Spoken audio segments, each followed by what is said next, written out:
Welcome to SciTech Culture with Steve Kern and Ben Warner, where we examine science, technology, and culture in the 21st century. Visit our website at scitechculture.com. Hello and welcome to SciTech Culture, the show where we discuss science, technology, and culture in its myriad of forms. My name is Ben Warner, and I'm joined once again by my good friend and colleague Steve Kern. How are we today, Steve? We're feeling historic today. Oh, very. Hi, Ben. Hi, everyone. It is, I guess, it's historic the day after. Yeah, exactly. So we don't normally go into sort of political topics too much on this show, but I think it has a fairly big cultural impact, this particular one. And obviously, if you've been living under a rock for the past 48 hours, it's all about the Brexit. So before we get into that, though, we just wanted to do a quick recap of from our last episode of the announcements at WWDC and what Apple went through. And I think the key thing for me, apart from I think they made the watch faster, which is always a good thing. You know, it took them a little while, but they got there. Was the that further opening up to third-party developers, which you know, there's nothing really out of whack with that. You know, in terms of an overall thing as an idea, but for Apple, that's actually a pretty big deal.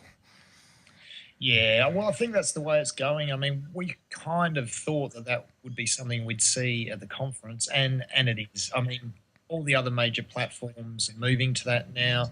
And it's interesting. You were saying something to me before, which we'll let you expand on in a minute, but, you know, you've got Elon Musk out there with Tesla.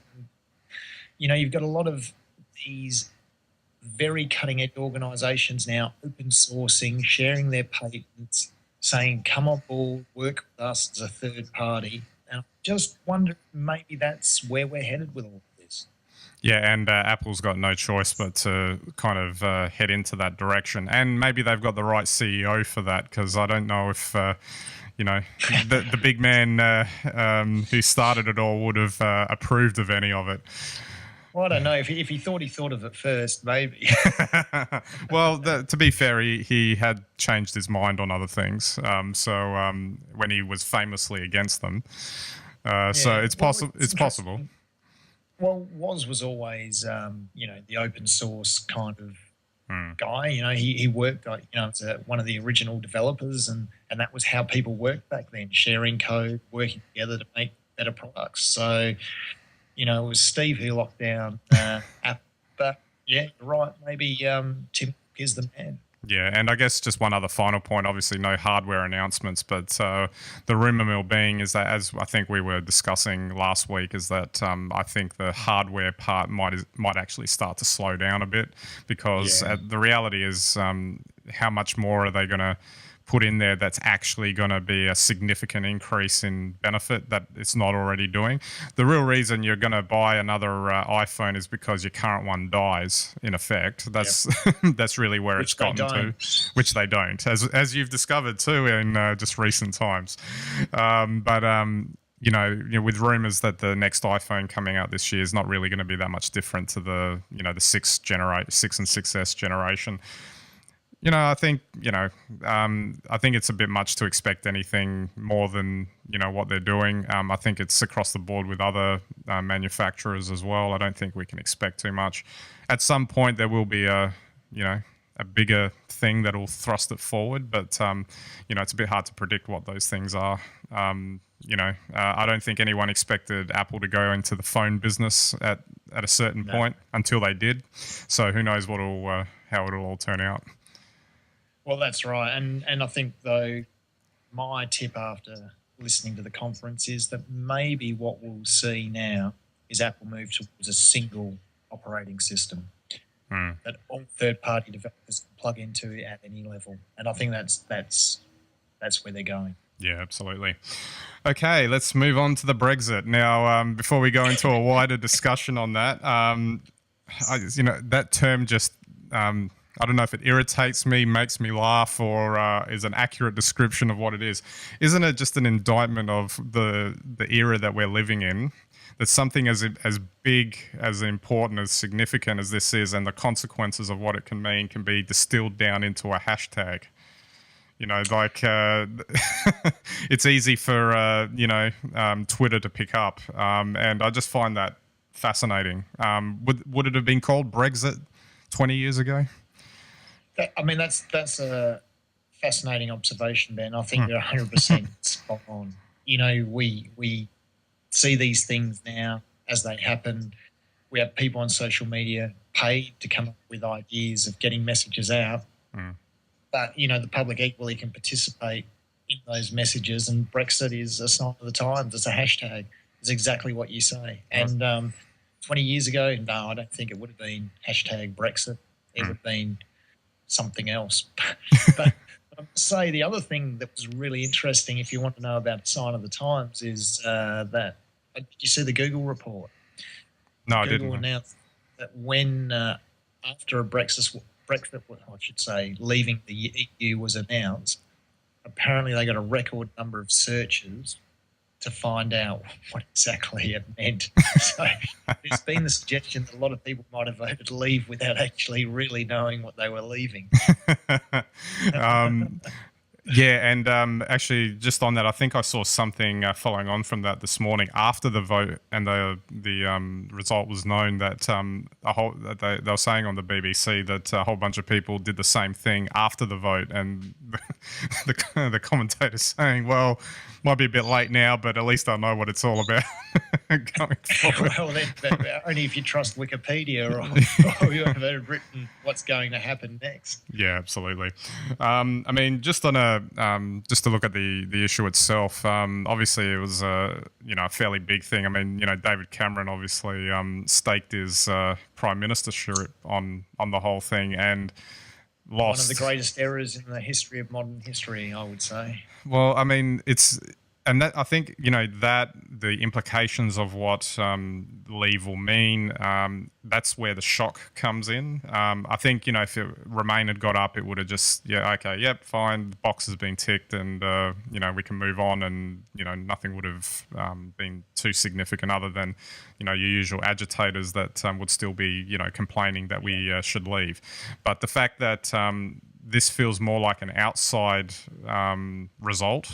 At least that's what it feels like, and that's the way it's being reported. And there are serious implications for it. Obviously, economically, it's already had an impact. And I think there was an expectation that if leave got up, the markets would have, did what they ended up doing in the immediate aftermath of the announcement of the result. I love how fast those things occur because I think they made the big announcement. They were saying, "Oh, this many people voted this many people voted that," and it's literally 2 seconds later the the market goes into free for all. It's just.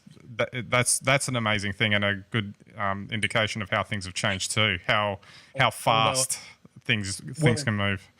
That's right. But the other thing is there would have been a lot of people who would have bet either way. And obviously, we're talking huge amounts of money through, some of the hedge funds. They would have bet or against. Some people would have made a lot of money. Some people have lost a lot of money. But there's always money to be made, whatever the occasion. Yeah, that's right. If we start with that economic question, I think we were discussing this before we got on that maybe economically you could see two sides of the argument a bit more clearly. Unfortunately, a lot of the news reporting is, they've given a lot of airtime to, and we'll touch on this a little bit later about the xenophobic arguments, etc. But if you ever purely just look at the economics of it, obviously there's a loss in terms of coming out of the EU in being able for the UK to be able to really integrate well with other European nations and vice versa.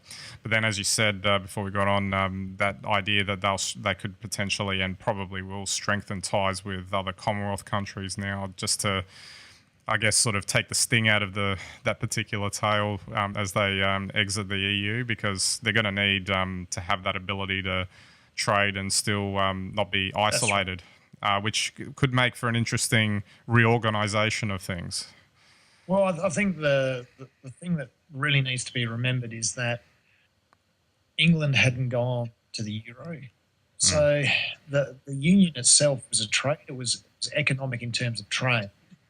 It was economic in terms of immigration. but it wasn't a financial union. Yeah. So, sure, the stock market's playing out, and I think it's actually just a big game that's played by people who see not knowing which way the vote's going to go as a chance to make a lot of money. I think the real implications are around trade, immigration, and also, you know, the greater union of Europe.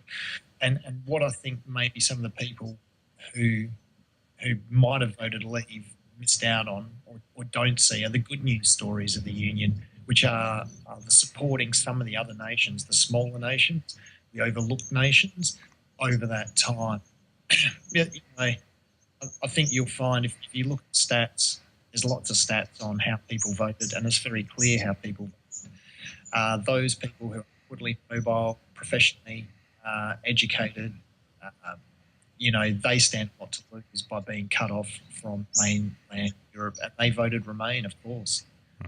People who aren't that mobile, who probably, you know, live a fairly local life, doing basic jobs, well, probably nothing much will change if they leave. So feed on their xenophobia and everything turns out all right for someone. Yeah, I think that's the unfortunate part of a campaign like this. And look, there was some very serious implications throughout the campaign. The you know, the MP that got shot as well because of obviously, you know, because of I mean, it was tied in with the campaign. There was the xenophobic rhetoric from like the UKIP party and that sort of thing, and it seems to be a I mean, in England, obviously, that's had a that was a part of it. Even though, if you know, a lot of the Leave, you know, the highly educated, if you like to call them, experts that were on the pro-Leave side of the argument, were actually saying, yeah, that's right. Even they were saying immigration's it's not got much to do with this. I think they were taking it more from the economics of it rather than that. And I think that points towards a trend. You see, like, you know, we have to bring in Donald Trump at this point because he's tapping into a lot of that sort of thing in America. And you have to wonder, you know, like, you know, this type of result is because people like that seem to be able to get, like you said, they play on all these people's fears and they get them out to vote. That's right. And vote for the things that they want. So, you know, we've always joked so far that, you know, the whole thing about Trump becoming president is, yeah, right, as if that'll happen. Yeah, maybe you might want to think about that one again because it could very well happen. And I've actually, you know, if you have a look at any of the political comedians that with their talk shows in America, when they do jokes about it, that you can tell that they're really serious about trying to get the message across. Don't stay at home, guys. Just don't think he's not going to get in because he could very well get in.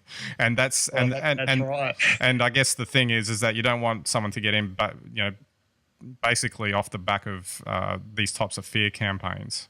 And that's what I thought was disturbing about it. Yeah, and that's what I thought was a bit disturbing out of the Brexit vote was that, you know, with the UKIP party and the way, you know, that they were celebrating about all that sort of thing was a bit in bad taste, I thought, with all of that.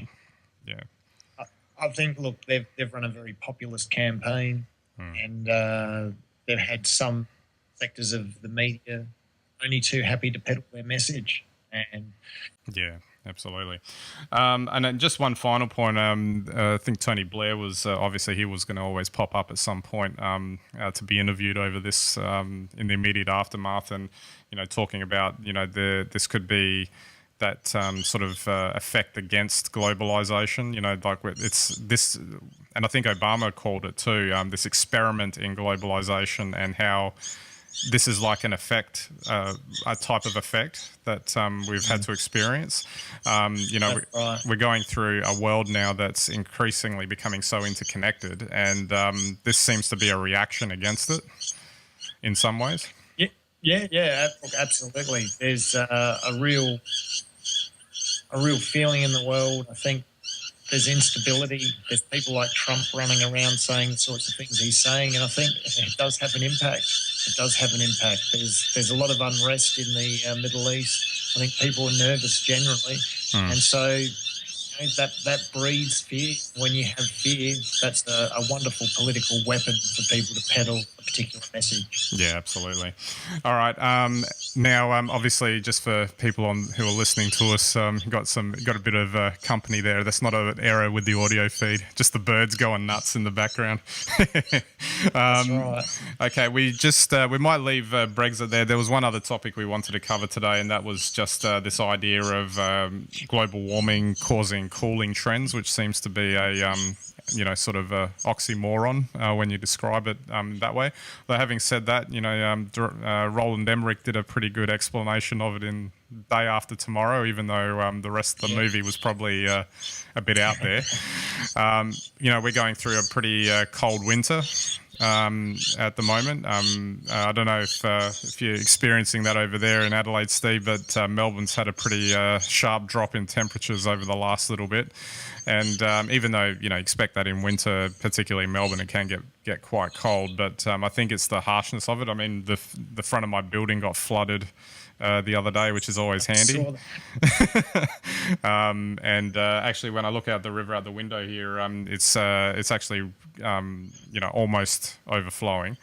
Not that that's like an indication of global warming or anything, but it just kind of reminded me. There's that argument, and there was a nice a NASA Kids website that kind of explained it quite well. And actually, just on that, it's good that NASA's actually got that. I was quite surprised. It was a Climate Kids website, so it's good that they've put that out there.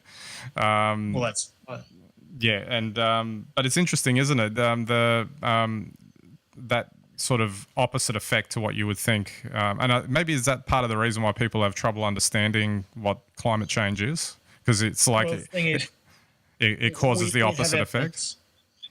Yeah, look, we have all the evidence that we're adding things to the atmosphere, and we know that it'll change the climate. I don't think we know actually which way or what point things will turn around. It's happened in the past. People breed once again on this uncertainty because you can't predict the future. No one can. That it's all rubbish or it's all myth or something like that. It's not. But I thought the best graph I saw of the week was one of insurance payouts for extreme weather events. It basically follows the same graph as the stuff that we're putting in the atmosphere, carbon dioxide and methane. It does the old hockey stick. It goes yeah over the last 10 years. So if insurance is having to pay out at record levels for the last 10 years, if we've had a temperature increase of 1 degree Celsius, if all these things that we're saying seem to be happening and you can graph them, well, you might have to say that something's happening. And on top of that, we'll know for sure when insurance companies start putting exclusions in, like, we're not going to cover in the event of extreme flooding, extreme fire, or anything like that. And basically, they just won't cover anything in the end. That's right. Then we'll all be living on mountains. Yeah, that's right.